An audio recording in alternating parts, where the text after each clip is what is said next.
For today's video nga, ipapakita ko sa inyo kung ano mga ginagawa ko sa umaga. Kapag bangon ko nga sa higaan ay dumediretso ako agad sa kusina para buksan yung mga bintana. Kapag tapos nga ililigpitin ko muna yung mga kalat sa lamesa na nagamit namin kagabi.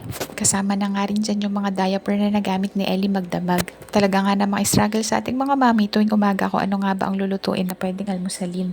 Ako nga bago makaluto ay uhugasan ko muna at liligpitin yung mga nasa lababong naiwan na hugasin. After ko nga makalinis at makapagwalis sa labas at nakaisip na rin ako ng lulutuin ay umakyat na ako agad sa taas.